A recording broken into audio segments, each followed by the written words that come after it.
Read aloud for a few minutes and then I'll finish it later. What then did she hide from him? The doubt underlying the tremendous force of his feelings went like a quicksand beneath a monument which shifts suddenly and makes the whole pile shake. The agony would seize him suddenly. Then he would blaze out in such wrath that she did not know how to quit him. Quiet. Perhaps she did not want to quiet him. Perhaps his rages pleased her and she provoked them purposely. Such is the curious obliquity of the Moscovitish temperament. To continue the story, skating farther than their wont that day, they reached that part of the river where the ships had anchored and been frozen in midstream. Among them was the ship of the Muscovite embassy, flying its double-headed black eagle from the main mast, which was hung with many-colored icicles several yards inland. Sasha had left some of her clothing on board, and supposing the ship to be empty, they climbed on deck and went in search of it. Remembering certain passages in his own past, Orlando would not have marveled had some good citizens sought this refuge before them, and so it turned out. They had not ventured far when a fine young man started up from some business of his own behind a coil of rope and saying, apparently, for he spoke Russian, that he was one of the crew and would help the princess to find what she wanted, lit a lump of candle and disappeared with her until a lower part of the ship. Time went by, and Orlando, wrapped in his own dreams, thought only of the pleasure of life, of his jewel, of her rarity, of means for making her irrevocable and indissolubly his own.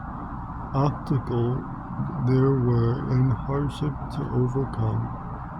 He was determined to live in Russia, where there were frozen rivers and wild horses and men, she said, who gashed each other's throats open.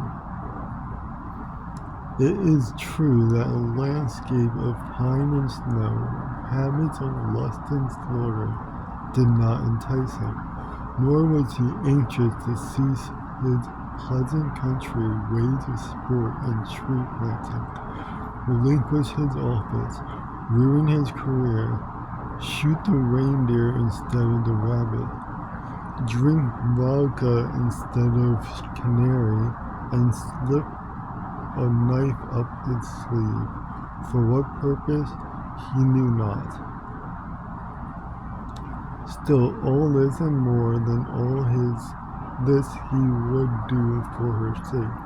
As for his marriage to the lady, Margaret, fixed though it was for this day night,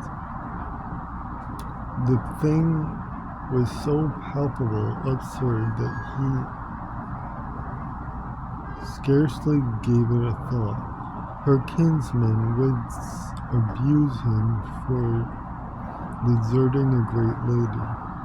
His friend would deride him for ruining the finest career in the world for a Cossack woman and a waste of stone.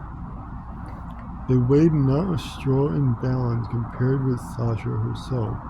In the first dark night they would fly. They would take ship to Russia. So he pondered. So he plotted as he walked up and down the deck. He was recalled, turning westward by the sight of the sun, slung like an orange on the cross of St. Paul's. It was blood red and sinking rapidly. It would be mostly evening. Sasha had been gone this hour and more, seized instantly with those dark foreboding which shadowed even his own confidence thoughts of her. He plunged the way he had seen them,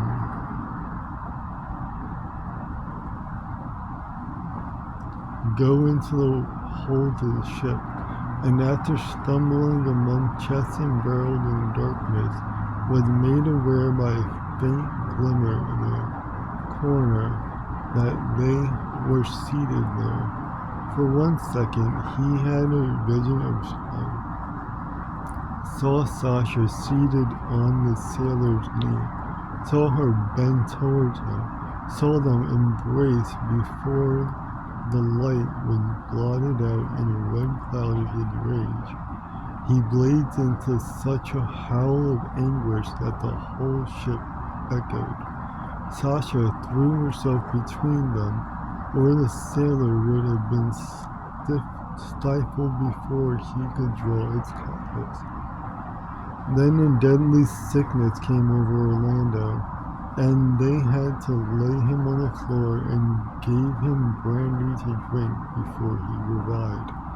And then, when he had recovered and was sat upon a heap of sacking on deck, Sasha hung him over, passing down his dizzied eyes softly, sinuously, like a fox that had bit him, now cajoling,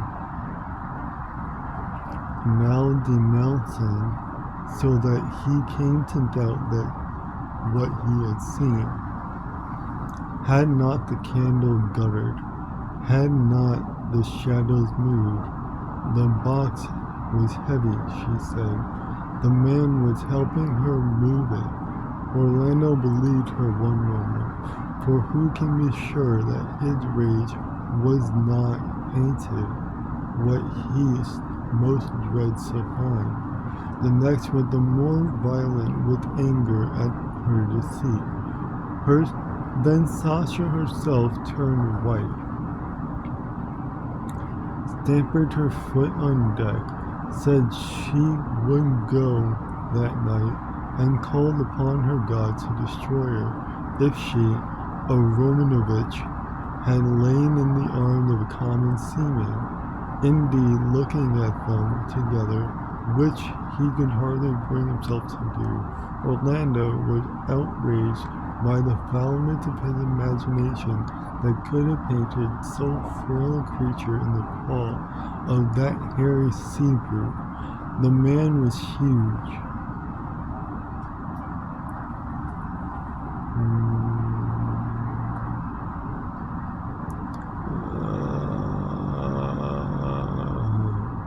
In the paw that sea, the man was huge, stood 6 feet 4 in his stockings, wore common wire rings in his ears, and looked like a gray horse upon which some wren or robin had perched in his flight.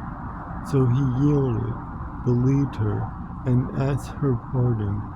Yet when they were going down the ship's side lovingly again, Sasha paused with her hand on the ladder and called back to this tawny, wide-cheeked monster a volley of Russian greeting, jest, or endearments, not a word of which Orlando could understand, but there was something in her tone, it might be the fault of the Russian consonants, that reminded Orlando of a scene some nights since when he had come upon her in secret mulling a candle, ended in a corner, which she had picked from the floor. True, it was pink, it was gilt, and it was from the king's table, but it was tallow, and she nodded. Was there not, he thought, handing her onto the ice, something rank in her, something coarse-flavored, something peasant-born, and he fancied her, at 40, grown unwieldy, though she was now slim as a reed, and lethargic, though she was now blithe as a lark. But again, as they skated toward London, such suspicions melted in his breast, and he felt as if he had been hooked by a great fish through the nose and rushed through the waters unwillingly, yet with his own consent. It was an evening of astonishing beauty. As the sun sank, all the domes, spired turrets, and pinnacles of London rose in icy blackness against the furious red sunset clouds. Here was the fretted cross at Charing, there the dome of St. Paul's, there the massy square, the Tower buildings, there like a grove of trees stripped of all leaves save a knob at the end were the hedge and the pikes at Temple Bar. Now the abbey windows were lit up and burnt like a heavenly many-colored shield in Orlando's fancy. Now all the west seemed a golden window and the troops of angels in Orlando's fancy again, passing up and down the heavenly stairs perpetually. All the time they seemed to be skating in fathomless depths at air, so blue the ice had become, and so glassy smooth was it that they sped quicker and quicker to the city with the white gulls circling about them, and cutting in the air with their wings the very same sweeps that they cut on the ice with their skates.